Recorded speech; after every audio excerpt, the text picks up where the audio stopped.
Welcome చెప్పడానికి నేను రాగానే వెల్కమ్ చెప్పడానికి నేను రాగానే జై బాలయ్య అన్నారు. Really it's good. ఎందుకంటే ఒక ఎగ్జాంపుల్ చెప్పి నేను మీతో వెల్కమ్ చేస్తాను. 2002లో more than 10 times blood donors ఎవరన్నా బ్లడ్ డొనేషన్ చేసింటే వాళ్ళకి మెగాస్టార్ చిరంజీవి గారు అవార్డు ఇస్తానని చెప్పారు. ఆ రోజు చింతామణి నుంచి 40 మంది బ్లడ్ డోనర్స్కి చిరంజీవి గారు అవార్డు ఇచ్చారు. అవార్డు ఇచ్చినప్పుడు నేను ఒక వ్యక్తిని పరిచయం చేశాను ఆయనకి. సార్కి బాస్కి పరిచయం చేశాను ఆయనకి. సార్ ఈయన పక్కా బాలకృష్ణ అభిమాని, కాకపోతే మన చిరంజీవి గారు ఏం బ్లడ్ డొనేషన్ చేస్తున్నారో ఆయన మన సర్వీస్ యాక్టివిటీకి మీ అభిమాని అని చెప్తే that is Mahesh, that is a అభిమాని అయినా సర్వీస్ యాక్టివిటీ కన్నా వచ్చినప్పుడు వీ హ్యావ్ టు అప్రిషియేట్ అని చెప్పిన గొప్ప నటుడు, గొప్ప బాస్ అంటే దట్ ఈజ్ మెగాస్టార్.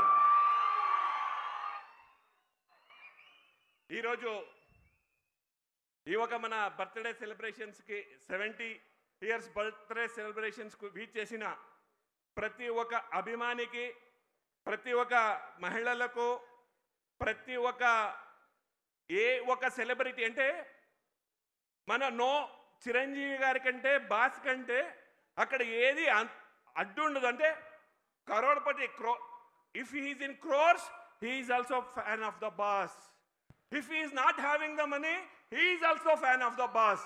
అంటే ఆయనకి ఏజ్ ఇఫ్ ఈజ్ 80 ఇయర్స్ ఉందనుకోండి ఆయన కూడా చిరంజీవి గారు అభిమాని. ఇఫ్ ఆ బాలకుడు 17, 5 ఏళ్ళలో, 8 ఏళ్ళలో, 18 ఏళ్ళలో వాళ్ళు కూడా చిరంజీవి గారి అభిమాని. అంటే no barriers for the fans. Only megastar Chiranjeevi గారు has got this type of fans in the world. No hero is like that.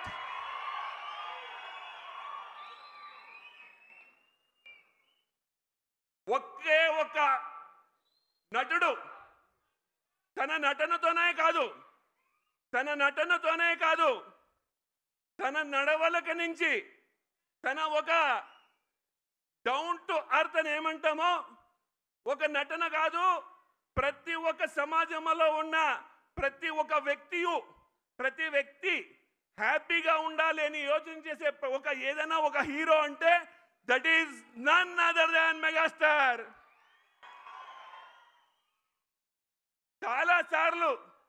చాలాసార్లు డిస్కషన్ చేసినప్పుడు, చాలాసార్లు ఆయనతో మాట్లాడినప్పుడు, చాలాసార్లు సార్ మనతో మాట్లాడుతున్నప్పుడు, అభిమానులతో ఉద్దేశించి మాట్లాడేటప్పుడు ప్రతిసారి సార్ ఒకటి మనకు చెప్తుంటారు, మీరు జ్ఞాపకం పెట్టుకోండి.